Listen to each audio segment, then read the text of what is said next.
अस्सलाम वालेकुम। My name is Kaneez Fatima और आज हम लोग जो है वो मॉलिक्यूलर बायोलॉजी पढ़ना स्टार्ट करेंगे।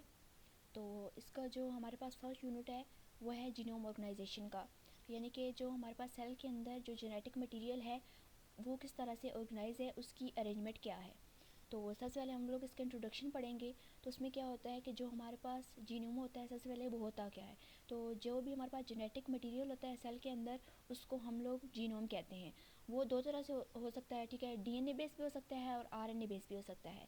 अगर हमारे पास डीएनए बेस है तो उसको हम डीएनए बेस जो है वो जीनोम कहेंगे, और अगर उसमें आरएनए प्रेजेंट है तो उसको हम आरएनए बेस जीनोम कहेंगे। फिर उसके बाद हम लोग जीनोम के साइज़ की बात करते हैं। तो जो हमारे पास जीनोमिक साइज़ है वो हमारे पास वेरी करता है।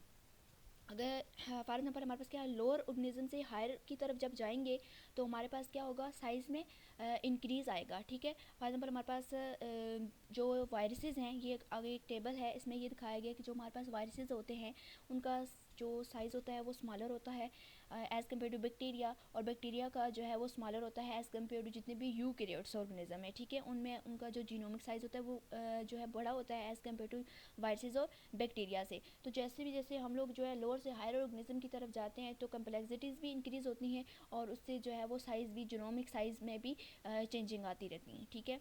तो सबसे पहले हम लोग जेनेटिक मटेरियल डीएनए को पढ़ते हैं। तो इसमें जो 20वीं सेंचुरी में जितने भी जेनेटिस्ट थे वो इस बात को डिटरमाइन कर रहे थे कि जो हमारे पास डीएनए है वो जेनेटिक मटेरियल है, और जो बायोकेमिस्ट थे वो डीएनए के जो स्ट्रक्चर था उसके बारे में स्टडी कर रहे थे।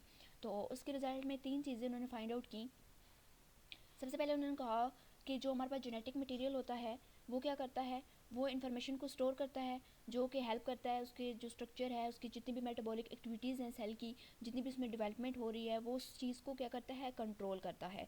फिर उसने सेकंड चीज़ ये फाइंड की कि जो हमारे पास अगर जेनेटिक मटेरियल स्टेबल है तो उससे क्या होगा, उससे हमारे पास अच्छे से ज़्यादा सेल डिवीजन होगी, और जब हमारे पास सेल डिवीजन ज़्यादा से ज़्यादा हो रही है तो वो ज़्यादा से ज़्यादा जो अपनी इन्फॉर्मेशन होगी उसको एक जनरेशन से दूसरी जनरेशन में ट्रांसमिट करेंगे। और थर्ड चीज़ उसने ये फाइंड की कि जो हमारे पास म्यूटेशन है वो भी इम्पोर्टेंट चीज़ है। अगर हमारे पास ज़्यादा से ज़्यादा म्यूटेशन होगी तो उतनी ही वेरिएबिलिटी आएगी, ठीक है। म्यूटेशन एवोल्यूशन के लिए बहुत ज़्यादा इंपॉर्टेंट होती है।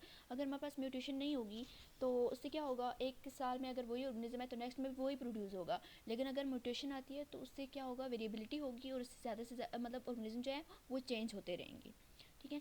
नेक्स्ट हम लोग जो है वो डीएनए के पढ़ते हैं कि डीएनए जो है वो होता क्या है और उसको किसने डिस्कवर किया।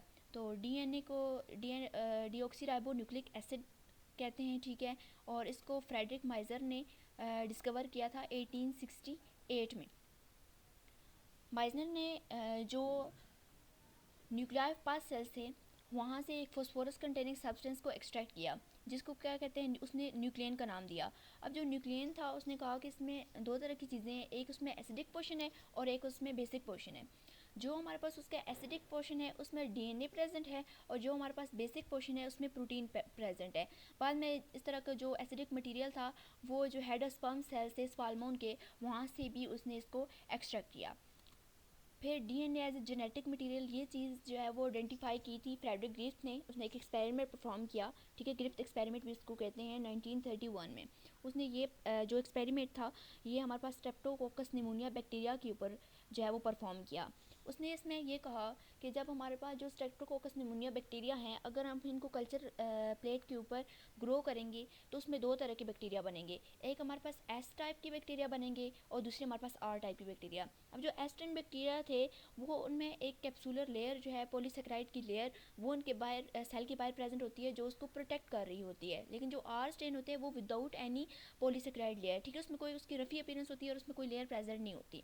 तो उसने जो एस्टन के बैक्टीरिया थे वो माइस के अंदर इंजेक्ट किए, और उसने ये फाइंड आउट किया कि जितने भी माइस थे वो डाइड हो गए। फिर उसने क्या किया, वो जो आर स्ट्रेन के बैक्टीरिया थे उसको इंजेक्ट करवाया, तो उसने ये फाइंड आउट किया कि माइस जो है वो लाइव रहा। फिर उसने जब ये देखा कि इसका उसने इस चीज़ का ये रिजल्ट निकाला कि जो हमारे पास पॉलीसेकेराइड कोट है वो इंपॉर्टेंट होती है किसके लिए, वायरलेंस के लिए। तो वो हमारे पास जो एस्ट्रेन बैक्टीरिया थे उनको पैथोजेनिक बनाती है, जबकि आर स्ट्रेन में वो लेयर नहीं है। तो उसका मतलब है कि उनमें जो है वो उसमें जब आर ने जो उसमें पैथोजेनिक उनको उसको नहीं बनाया, ठीक है, उसमें लेयर जो नहीं प्रेजेंट तो उससे उसको पैथोजेनिक नहीं बनाया। ठीक है, फिर उसने कहा कि चलो ऐसा करते हैं कि इसको कोई हीट प्रोड्यूस करते हैं, प्रोवाइड करते हैं एस्ट्रेन को, ताकि जितनी जो उसकी बाहर लेयर है वो क्या हो जाए, वो डाइड हो जाए। और जब वो उसकी लेयर डाइड हो जाएगी तो उससे क्या होगा, उससे पता चलेगा कि अगर वाकई जो है वो पॉलीसेकेराइड कोड जो है वो वायलेंट के लिए इंपॉर्टेंट है। तो उसने क्या किया, हीट प्रोवाइड की। अब एस्ट्रेन को हीट प्रोवाइड की तो उसकी जो कैप्सूलर लेयर थी वो क्या हो गई, किल हो गई। और जब उस लेयर किल की फिर उसने उसको माइस में इंजेक्ट करवाया तो उसने ये फाइंड किया कि माइस डाई नहीं हुए। ठीक है, माइस डाई नहीं हुए। फिर उसने क्या किया, फिर उसने दोनों का मिक्सचर बनाया। ठीक है, जो हमारे पास हीट किल्ड एस्टिन बैक्टीरिया और आर्स्टिन बैक्टीरिया, उन दोनों का मिक्सचर बनाया और उसने माइस के अंदर इंजेक्ट कर दिया। और उसने इससे ये देखा कि जो हमारे पास माइस थे वो किल हो गए। तो वो शॉक्ड हो गया कि दोनों में लेयर प्रेजेंट नहीं है, एक तो हीट की वजह से किल हो गई थी और दूसरे आर टाइप में तो वो लेयर जो है वो प्रेजेंट ही नहीं है। तो ये ऐसा कैसे हुआ।